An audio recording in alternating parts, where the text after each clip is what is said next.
Hi dear student, स्वागत है आप सभी का आपके अपने YouTube channel RC mission chemistry में। मैं हूं चौबे सर और आज हम लोग पढ़ेंगे परसेंटेज कंपोजिशन, एम्पिरिकल फार्मूला और मॉलिक्यूलर मास। ठीक है, तो ये सारे टॉपिक आज हम लोग इस वीडियो में क्लियर करेंगे। तो सबसे पहले हम लोग पढ़ते हैं परसेंटेज कंपोजिशन। परसेंटेज कंपोजिशन,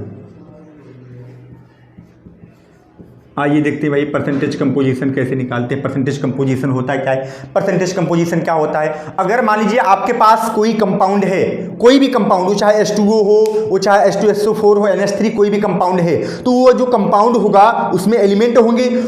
उस कंपाउंड में जो एलिमेंट है उसका परसेंटेज जब निकालते हैं उसे बोलते हैं परसेंटेज कंपोजिशन। माने कोई भी कंपाउंड होगा उसमें जितने भी एलिमेंट होंगे सबका परसेंटेज निकालेंगे कि यह एलिमेंट इस कंपाउंड में इसका इतना परसेंटेज, इसका इतना परसेंटेज है, वही होता है परसेंटेज कंपोजिशन। ठीक, तो अब देखिए इसको निकालते कैसे हैं। तो फार्मूला होता है हमारे पास परसेंटेज कंपोजिशन इक्वल टू क्या होता है? मास ऑफ एलिमेंट इन एक कंपाउंड। माने जो भी कंपाउंड दिया रहेगा उस कंपाउंड में एलिमेंट का मास कितना है अपान क्या होगा? मोलर मास ऑफ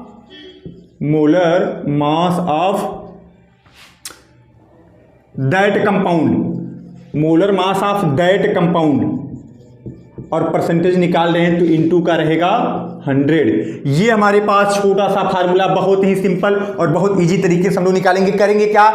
मान लीजिए कि किसी का भी हमसे पूछा गया परसेंटेज कंपोजिशन, तो मास ऑफ एलिमेंट, जिस एलिमेंट माने उसका कोई कंपाउंड होगा, उस कंपाउंड में जिस एलिमेंट का परसेंटेज कंपोजिशन पूछा जाएगा, mass of element in A compound, उस कंपाउंड में जो भी एलिमेंट है उसका मास रखेंगे और अपान क्या करेंगे? Molar mass of that compound. जो पूरा कंपाउंड है उसका जो मोलर मास होगा उसको रखेंगे और मल्टीप्लाई 100 से कर देंगे। इस तरह से हमारा निकलेगा परसेंटेज कंपोजिशन। अब मैंने बहुत ही छोटा सा पहले एग्जांपल लिया। क्या लिया एग्जांपल? H2O। इसमें कितने एलिमेंट हैं? H2O में कितने एलिमेंट? 2 एलिमेंट, हाइड्रोजन और ऑक्सीजन। तो हम दोनों का निकालते हैं। दोनों का क्या निकालते हैं? परसेंटेज कंपोजिशन, कि हाइड्रोजन का परसेंटेज क्या है और ऑक्सीजन का परसेंटेज क्या है। ठीक है, तो कैसे निकालेंगे देखिए। पहले मैंने यहां पर रखा क्या? परसेंटेज ऑफ H, माने पहले हाइड्रोजन का निकालते हैं। फिर कहा क्या कि mass of element in A compound. इस कंपाउंड में मास ऑफ एलिमेंट, किस एलिमेंट का निकाल रहे हो? हाइड्रोजन का। इसका मास कितना होगा? 2। कैसे होगा? एक हाइड्रोजन का 1 होता है ना, 2 है हाइड्रोजन तो 2 हो गया। अपान क्या? Molar mass of that compound. ये पूरे कंपाउंड का मोलर मास। तो कैसे निकालेंगे? हाइड्रोजन का 1 इंटू का 2 प्लस इसका कितना होता है? 16। टोटल कितना आ गया आपका? 18 आ गया। ये हो गया आपका 18, यहां पर मैं रख दिया 18। और इंटू का कितना रहेगा बेटा? 100। ये हाइड्रोजन का निकलेगा क्या? परसेंटेज। कैसे निकलेगा देखो बेटा, 18 25 90 हो गया 5, फिर बचेगा आई थिंक ये आएगा आपका 5.55। ठीक है, 6 भी मान सकते हैं, छोड़ देते हैं इसी पर, 5.56 मानिए। ठीक है, अब इसके बाद क्या हुआ? इसका इसमें मल्टीप्लाई हो जाएगा। 6 दूनी 12, 2। ठीक बेटा, 5 दूनी 10, 10 से 11, 5 दूनी 10, 11 के 11, 2 अंक पे डिजिट, ये आ गया आपका कितना आ गया? 11.12%। ये किसका है बेटा? हाइड्रोजन का आ गया। अब इसी तरह हम लोग निकालते हैं किसका? ऑक्सीजन का। इसमें ऑक्सीजन का, तो यहां पर मैंने क्या किया? परसेंटेज ऑफ O माने ऑक्सीजन का परसेंटेज। फिर क्या रहेगा बताओ? Mass of element in A compound. इस कंपाउंड में जिस एलिमेंट का आप परसेंटेज निकाल उसका मास। तो किसका निकाल रहे हैं? ऑक्सीजन का ना, तो ऑक्सीजन का मास कितना होगा? 16 हो जाएगा। अपान मोलर मास अभी मैं निकाल कितना आया था? H2O का मोलर मास 18। ठीक है, और इंटू का कितना हो जाएगा? 100। ये कितना हो जाएगा बेटा? 18 25 90, फिर तो वही आएगा आई थिंक 5.56 ही आएगा। ठीक है, आप समझ रहे हैं। फिर 16 6 96 और 6 आ गया। फिर इसके बाद बचा कितना? 9। फिर 16 25 80 और इसके बाद 16 25 80 और फिर 9 बचा आपका, फिर बचा 8। 16 25 80, फिर आपका कितना हो गया? 8 माने लगभग आपका 8 ये आ गया। सॉरी, 16 25 16 6 96, 6 आ गया। 16 25 80, 80 9 89। ठीक है बेटा, लगभग आपका ये परसेंटेज आ गया, कितना आएगा 88.96% नियर अबाउट लगभग आएगा अप्रॉक्सीमेटली मैं कह दूं। तो ये आपने कैसे निकाला हाइड्रोजन का परसेंटेज और ऑक्सीजन का परसेंटेज, बहुत ईजी तरीके से। अब हम और भी कुछ देखते हैं एग्जांपल, जैसे हमारे पास दिया गया सपोज MgSO4 में हमको निकालना है किसका, Mg का, S का और O का निकालना है, ठीक है। तो Mg बराबर कितना होता है बेटा 24 होता है, ठीक। S बराबर कितना होता है 32 और इसके बाद O बराबर कितना होता है 60।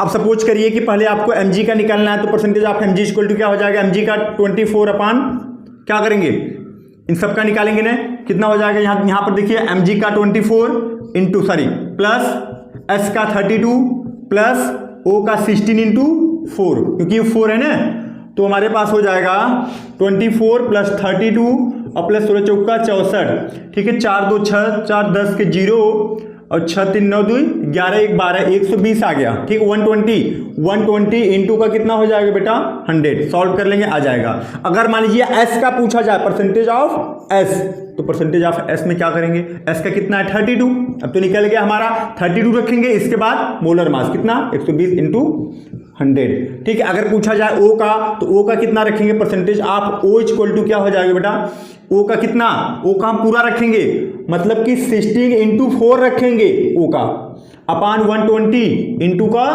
100, मतलब ये हमारे पास हो जाएगा 64 अपान 120 इंटू का 100। अब ऐसे करके हम लोग निकालेंगे, ठीक है।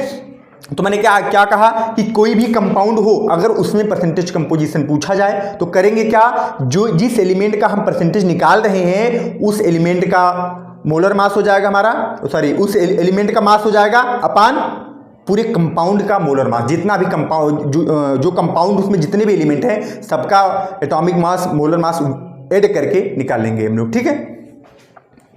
तो इस तरह से हम लोग निकाल लेंगे, और भी आप लोग एग्जांपल्स अपने मन से खुद से बना के करने का प्रयास करिएगा। ये होगा हमारे पास परसेंटेज कंपोजिशन, ठीक। अब आइए हम लोग देखते हैं अपना अगला टॉपिक जिसका नाम है एम्पिरिकल फार्मूला, मॉलिक्यूलर फार्मूला। ये काफी इंपॉर्टेंट, क्या अगला टॉपिक है हमारे पास मॉलिक्यूलर फार्मूला, मॉलिक्यूलर फार्मूला और क्या है एम्पिरिकल फार्मूला, एम्पिरिकल फार्मूला, ठीक। समझ लेते हैं पहले क्या होता है ये मॉलिक्यूलर फार्मूला। क्या होता है, किसी भी कंपाउंड का मॉलिक्यूलर फार्मूला बस मतलब फार्मूला होता है। एम्पिरिकल फार्मूला क्या होता है इसको समझते हैं, तो ये होता है सिंपलेस्ट रेशियो ऑफ एटम, माने किसी एटम का एकदम simple ratio in whole number में होना चाहिए, ये भी याद रखिएगा। और रेशियो किस में होना चाहिए, whole number, in whole number, ठीक। एग्जाम्पल लेके पहले समझते हैं। अब एग्जाम्पल सपोज करिए कि मैंने कोई मॉलिक्यूलर फार्मूला लिया और मैंने मॉलिक्यूलर फार्मूला लिया C2H6, ध्यान दीजिए C2H6, तो बताओ इसको मैं कितना छोटा कर सकता हूं, होल नंबर में कितना छोटा कर सकता हूं। तो यहां पर 2 और 6 हैं तो मैं कर सकता हूं C1H3, ये हो गया एम्पिरिकल फार्मूला। ये क्या है मॉलिक्यूलर फार्मूला, माने कोई भी मॉलिक्यूलर फार्मूला अगर हो उसको आप जितना अधिक छोटा कर सकते हो वही होगा एम्पिरिकल फार्मूला। सपोज एक और भी एग्जांपल लेते हैं। अब जैसे मैंने लिया, मान लीजिए ग्लूकोज ले लिया C6H12O6, ये क्या है मॉलिक्यूलर फार्मूला है। एम्पिरिकल फार्मूला क्या होगा इसका, एम्पिरिकल फार्मूला की अगर मैं बात करूं तो आपका इसको ये क्या 6 है 12 है 6 है, कम करिए इसको C1 कर देते हैं, H2 कर देते हैं, O1 कर देते हैं। ये क्या होगा हमारे पास, ये एम्पिरिकल फार्मूला और ये मॉलिक्यूलर फार्मूला, ठीक है। तो मॉलिक्यूलर फार्मूला जो है किसी भी कंपाउंड का फार्मूला होता है जो दिया रहता है। एम्पिरिकल फार्मूला उसका सिंपल, उसके जो एटम है उनको जितना ज्यादा से ज्यादा हम कम कर सकते हैं, कम करके अगर लिख देते हैं तो होता है एम्पिरिकल फार्मूला। मतलब एक सिंपल रेशियो, बहुत सिंपल, जितना कम कर सकते हो, simplest ratio of atom, atom को आप जितना भी एक रेशियो में कम कर सकते हो आप कम कर दीजिए, वो हो जाएगा एम्पिरिकल फार्मूला, ठीक। अब देखिए मॉलिक्यूलर फार्मूला से एम्पिरिकल फार्मूला, एम्पिरिकल फार्मूला से मॉलिक्यूलर फार्मूला, ये सभी हम लोग कैसे निकालते हैं ये काफी इंपॉर्टेंट है। उस चीज को आइए समझते हैं, ठीक है। तो इसको निकालने के लिए पहले मैं आपके सामने कुछ फार्मूले रख रहा हूं, उस फार्मूले को पहले आप देखिए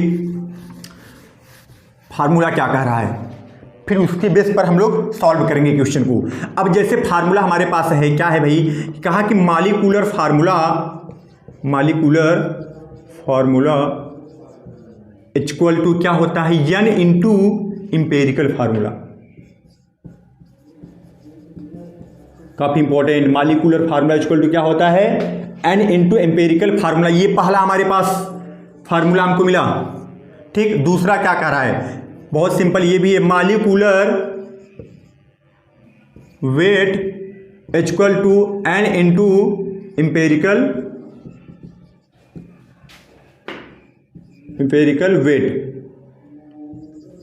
वेट, ठीक। ये भी देख लीजिए आप, दोनों क्या कहा कि जो मॉलिक्यूलर फार्मूला होगा, यहां देखिए जो इंपेरिकल फार्मूला होगा उसमें अगर हम n से मल्टीप्लाई करेंगे तो क्या होगा, मॉलिक्यूलर फार्मूला मिलेगा हमको। लेकिन n है क्या, ये तुमको नहीं पता। आगे देखते हैं, आगे क्या कहा कि अगर इंपेरिकल वेट हमको पता होगा, इंपेरिकल वेट, उसमें भी यदि हम n से मल्टीप्लाई करेंगे तो क्या मिलेगा, मॉलिक्यूलर वेट मिलेगा, ठीक। अच्छा, इसको थोड़ा सा हम लोग एक एग्जांपल लेके पहले अच्छे से समझते हैं ये क्या बता रहा है, इसका मतलब क्या है, n क्या है, इंपेरिकल फार्मूला, इंपेरिकल वेट, ये सभी क्या होते हैं। देखिए अब चलिए, मैंने आपके सामने एग्जांपल रखा C6H12O6, ठीक। अच्छा, अब ये क्या है, मॉलिक्यूलर फार्मूला है, इसका हम पहले बनाते हैं इंपेरिकल फार्मूला। तो इसका इंपेरिकल फार्मूला अगर हम बनाएंगे तो क्या बनेगा बेटा, अच्छा, तो हमारा हो जाएगा C1H2O1, ये क्या होगा, इंपेरिकल फार्मूला, ठीक। अच्छा, अब निकालते हैं इसका मॉलिक्यूलर वेट। ध्यान दीजिएगा, पहले क्या निकालते हैं, मॉलिक्यूलर वेट। तो इसका निकालेंगे तो कितना आएगा, तो आएगा 12 into 6 plus 1 into 12 plus 16 into 6, ठीक बेटा।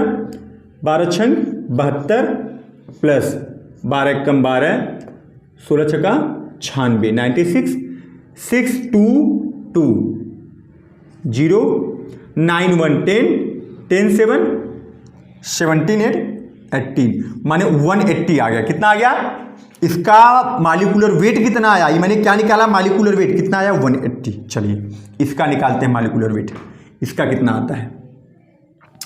तो C का हमारा 12 हो गया, 1 है, और H का 1 इंटू 2 प्लस में O का 16, तो 12 प्लस 2 प्लस 16 हो जाएगा ना। कितना हो गया हमारे पास, लगभग 30 आएगा, आई थिंक 30 आ गया। चलिए ठीक, अब ध्यान दीजिए मैंने क्या किया, मैंने सबसे पहले मॉलिक्यूलर फार्मूला लिया, किसका, ग्लूकोज का ले लिया, ठीक। इससे क्या बनाया, इंपेरिकल फार्मूला बना दिया। अब इसके बाद मैंने इसका क्या निकाला, मॉलिक्यूलर वेट, इसका क्या निकाला, इंपेरिकल वेट, ठीक है। अब दोनों निकल गए। अब देखिए ये क्या कहा, पहले इसको समझिए आप, molecular formula equal to n into empirical formula, माने अगर ये मॉलिक्यूलर फार्मूला है और ये वाला क्या है, इंपेरिकल फार्मूला है, इसमें अगर हम n से मल्टीप्लाई करें तो ये मिलेगा हमको। तो n है क्या, आप यहां पर खुद से सोचना पड़ेगा कि n क्या है। देखिए अगर हम इससे किस संख्या में इससे मल्टीप्लाई करें कि ये वाला मिलेगा हमको, तो आई थिंक हमें लग रहा है 6 से मल्टीप्लाई कर दें। अगर 6 से मल्टीप्लाई करेंगे, 6 1 जा 6 हो जाएगा, 6 2 जा 12 हो गया, इसके बाद 6 1 जा 6 हो गया आपका, ठीक है। अच्छा, अब यही बात तो यहां पर भी हो गई नीचे, ये क्या है, मॉलिक्यूलर वेट है, और ये वाला क्या है, इंपेरिकल वेट है, इंपेरिकल वेट, ठीक है। तो इसमें भी जो n का वैल्यू ये है, दोनों n का वैल्यू हमेशा सेम होते हैं, दोनों n का वैल्यू हमेशा सेम होते हैं। यहां पर जब 6 आया तो यहां पर भी आप 6 से मल्टीप्लाई करिए, आपको मिल जाएगा 180। यही फार्मूला हमको बता रहा था, क्या कहा कि molecular formula equal to n into empirical formula, फिर क्या कहा, molecular weight equal to n into empirical weight. जैसे मैंने एग्जाम्पल लिया, अगर ये हमारे पास एग्जाम्पल है, इसका हमने क्या किया, इंपेरिकल फार्मूला लिखा। इसके बाद मैंने क्या कहा कि n माने किस नंबर से इससे हम मल्टीप्लाई करेंगे कि हमको ये मिलेगा, वो नंबर होता है 6। तो एकदम सेम प्रोसेस वो लागू होगा किस पर, मॉलिक्यूलर वेट पर भी यही प्रोसेस लागू होगा, ठीक। तो इस तरह से हमने ये दो फार्मूले का यूज देखा। आइए अगले टॉपिक की तरफ आगे बढ़ते हैं। आइए बेटा नेक्स्ट न्यूमेरिकल को हम लोग देखते हैं, और नेक्स्ट न्यूमेरिकल हमारे पास क्या है और क्या कह रहा है उसको देखिए आप थोड़ा सा ध्यान से। अब यहां पर अगला न्यूमेरिकल हमारे पास कहा कि एक compound molecular weight 58 and empirical formula C2H5 find find molecular formula. जो दो फार्मूला हमने लिखा है उसी के बेस पर है क्वेश्चन। क्या कहा कि ये कोई कंपाउंड है हमारे पास और ये कोई कंपाउंड है और उस कंपाउंड का मॉलिक्यूलर वेट दे दिया कितना 58, और इसके बाद क्या कहा इंपेरिकल फार्मूला क्या है C2H5, find the molecular formula.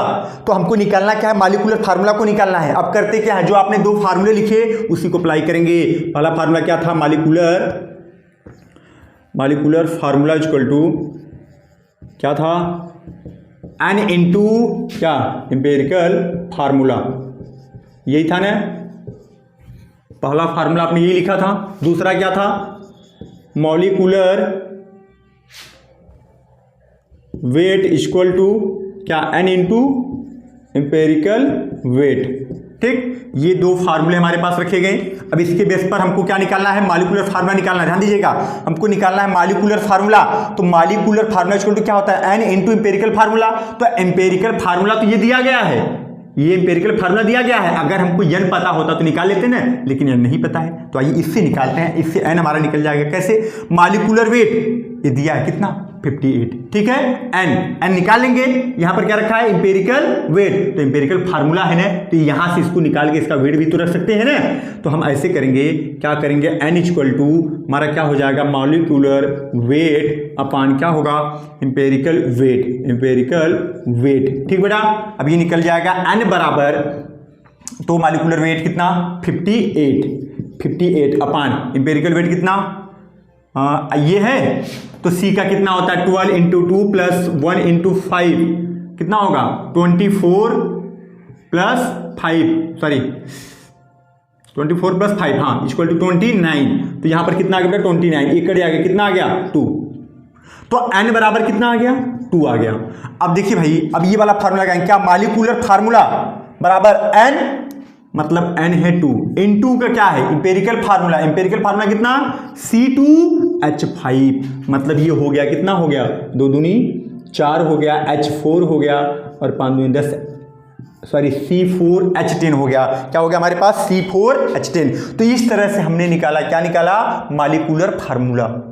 इस टाइप के न्यूमेरिकल भी आपसे पूछे जा सकते हैं और इस तरह से हम लोग इजीली इसको सॉल्व कर लेंगे। ठीक, अब आइए हम लोग आते हैं जो कॉलम बना के निकालते हैं परसेंटेज, क्या क्या होता है, एटॉमिक रेशियो, सिंपलेस्ट रेशियो, सब कुछ निकालते हैं। वो उस टाइप के क्वेश्चन पर आइए हम लोग चलते हैं। ठीक है, आइए हम लोग उस टाइप का न्यूमेरिकल देखते हैं। और उसके लिए मैं पहले क्वेश्चन लिखता हूं। क्वेश्चन क्या है, एक कंपाउंड, कोई कंपाउंड है बेटा, उसमें क्या है C इक्वल टू 40% और इसके बाद H इक्वल टू 6.7% है और इसके बाद O इक्वल टू है हमारे पास 53.3% है। ठीक, एक कंपाउंड में ये कंपोजिशन दिया गया हमको परसेंटेज में। अब इसके बाद इसका दिया मॉलिक्यूलर फार्मूला दिया, फार्मूला कितना दे दिया 60 दिया, मॉलिक्यूलर फार्मूला 60। और इसके बाद पूछा क्या है, सॉरी मॉलिक्यूलर वेट रहेगा फार्मूला, थोड़ी मॉलिक्यूलर वेट कितना है 60। अब पूछा क्या है, मॉलिक्यूलर फार्मूला पूछा है, मॉलिक्यूलर फार्मूला पूछा गया है, मतलब फाइंड मॉलिक्यूलर फार्मूला। ठीक है, तो ये हमको निकालना है। दिया क्या है कंपाउंड में, ये C इक्वल टू इतना दिया है, H इक्वल टू इतना दिया है और O इक्वल टू इतना दिया है परसेंटेज में। इसके बाद मॉलिक्यूलर वेट दिया है कितना 60 ग्राम, 60 हमारा दे दिया। ठीक है, इसके बाद मॉलिक्यूलर फार्मूला यहां पर पूछा गया है। अब हम इसको निकालेंगे कैसे। ठीक, तो इसके लिए हम लोग बनाएंगे 5 कॉलम। ठीक, 5 कॉलम आप लोग बनाइए। 5 कॉलम में लिखना क्या क्या है मैं दिखा रहा हूं आपको, और बहुत इजी तरीके से आ जाएगा। चलिए आइए देखते हैं। पहले कॉलम में रहेगा हमारा एलिमेंट, दूसरे में परसेंटेज, तीसरे में एटॉमिक वेट, इसके बाद फिर इसमें क्या रहेगा एटॉमिक रेशियो, इसमें रहेगा सिंपलेस्ट रेशियो। ठीक, बहुत ही इजी है, कुछ है नहीं इसमें। क्या क्या, एलिमेंट, परसेंटेज, फिर इसके बाद क्या है एटॉमिक वेट, इसके बाद एटॉमिक रेशियो, फिर सिंपलेस्ट रेशियो। अच्छा, अब करेंगे क्या, एलिमेंट क्या क्या भाई CH और O। ध्यान से देखिए, एक न्यूमेरिकल देखिए, अगला आप खुद ही कर लेंगे। CH और क्या है O है, बहुत अच्छा। परसेंटेज दिया है सबका, कितना 40%, फिर इसके बाद 6.7, फिर इसके बाद कितना 53.3, ये दे दिया परसेंटेज। एटॉमिक वेट कैसे निकालते हैं एटॉमिक वेट भाई? अच्छा एटॉमिक वेट तो पता ही होना चाहिए। कार्बन का कितना 12, फिर हाइड्रोजन का 1, ऑक्सीजन का 60, ये भी हो गया। एटॉमिक रेशियो इसको कैसे निकालेंगे? परसेंटेज अपान एटॉमिक वेट, परसेंटेज अपान एटॉमिक वेट। मानिए ये ध्यान दीजिए, यहां से लगेगा आपका फार्मूला क्या 40/12, यहां पर क्या होगा बेटा 6.7/1, यहां पर क्या होगा 53.3/16। अच्छा ये कैसे निकलता है एटॉमिक रेशियो? मतलब नंबर ऑफ मोल हो गया आपका, और नंबर ऑफ मोल क्या होता है? परसेंटेज क्या है? मास है, तो मास अपान एटॉमिक मास या मोलर मास जो भी कहते हो ना आप, तो यही हो गया आपका, ठीक है। परसेंटेज अपान आपका एटॉमिक वेट हो गया। अब यहाँ पर चलिए आइए देखते हैं अप्रॉक्सीमेटली वैल्यू हमारी चलेगी। तो यहाँ पर 12 तिहाई 36, 12 चौका 12 तिहाई 36, 3 पॉइंट, फिर बचा 4, फिर आते 36, 3 यही आएगा, ठीक। देखिए इसका तो डिवाइड करेंगे वही आएगा, कितना 6.7 ही आएगा। इसका देखिए 16 तिहाई 48 लगभग 3 आ गया। इसके बाद बचा यहाँ पर लगभग 5, फिर तो वही आएगा 3.33, यहाँ पर भी आएगा। बहुत सिंपल हो गया, ठीक है। अब सिंपलेस्ट रेशियो कैसे निकालेंगे? थोड़ा यहाँ पर आपको दिमाग लगाने की आवश्यकता है। करना क्या है, ये जो आपने 3 वैल्यू निकाला, ठीक है, इसमें जो वैल्यू सबसे छोटी हो उससे सबको डिवाइड कर दो। तो सबसे छोटी वैल्यू शायद यही लग रही है आपको, ठीक है।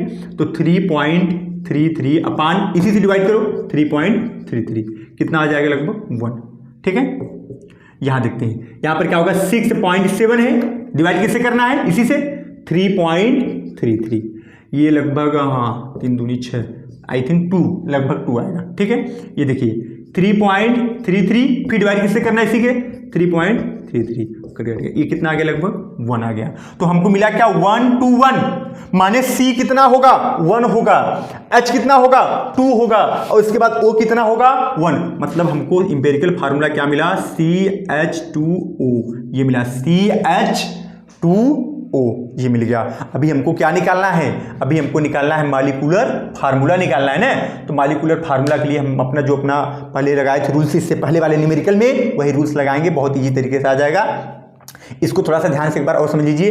पहले कॉलम में एलिमेंट, दूसरे में परसेंटेज, तीसरे में एटॉमिक वेट, चौथे में एटॉमिक रेशियो, पांचवें में क्या रहेगा? Simplest ratio. एलिमेंट जो दिया रहेगा एलिमेंट को रख देना। परसेंटेज में क्या? परसेंटेज भी दिया रहेगा, सबके सामने सबका परसेंटेज रख देंगे। इसके बाद एटॉमिक वेट, जो एटम है इसका वेट कितना होता है इसको रख देंगे 12, H इसके बाद 16, H का 1 इसके बाद 16।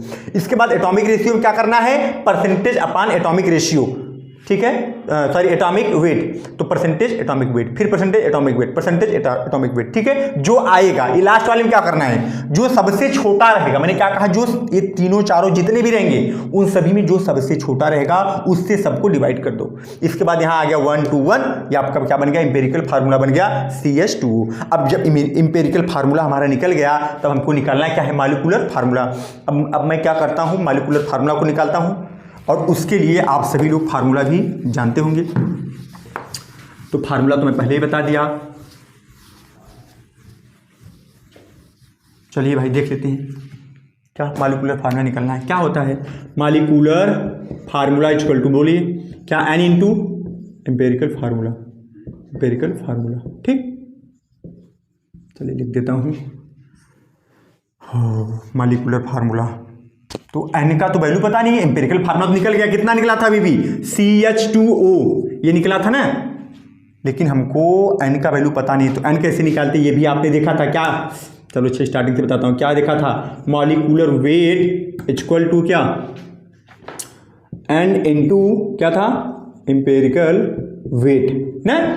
तो N इक्वल टू निकालेंगे तो क्या हो जाएगा? Molecular weight upon empirical weight, ठीक। अब क्या करेंगे? N equal to molecular weight कितना दिया है? 60 ग्राम, 60 दिया है, ठीक है। एम्पेरिकल वेट इसका ना निकाल लेता हूँ, कितना आएगा? 12 + 1:2 + 60, कितना हो गया भाई? 30 आएगा, आई थिंक पहले भी आ चुका है 30, ठीक। 0 0 दूनी 6, कितना आ गया बेटा? 2। N इक्वल टू कितना आ गया? 2 आ गया। तो काम हमारी खत्म हो गई। फार्मूला कहाँ पर है? कहाँ पर फार्मूला है भाई? ये है मॉलिक्यूलर फार्मूला इक्वल टू क्या? N, माने N का वैल्यू कितना दिया है? 2 दिया है। 2 एम्पिरिकल फार्मूला क्या दिया है, CH2O, कितना हो जाएगा बेटा, C2H4O2, C2H4O2, ये निकल के आया हमारा क्या, मॉलिक्यूलर फार्मूला। तो इस तरह से हम सारे के सारे न्यूमेरिकल को सॉल्व करेंगे, और जो भी न्यूमेरिकल हो आप खुद से सॉल्व करने का प्रयास करिएगा, एकदम इजीली तरीके से सारे के सारे न्यूमेरिकल सॉल्व हो जाएंगे। ओके, तो आज हम लोगों ने क्या क्या पढ़ा, परसेंटेज कंपोजिशन, इसके बाद फिर हमने क्या पढ़ा, एम्पिरिकल फार्मूला, एम्पिरिकल फार्मूला से मॉलिक्यूलर फार्मूला कैसे लाते हैं, ये सारे क्वेश्चन सारे न्यूमेरिकल्स हमने क्लियर किया। Thank you so much.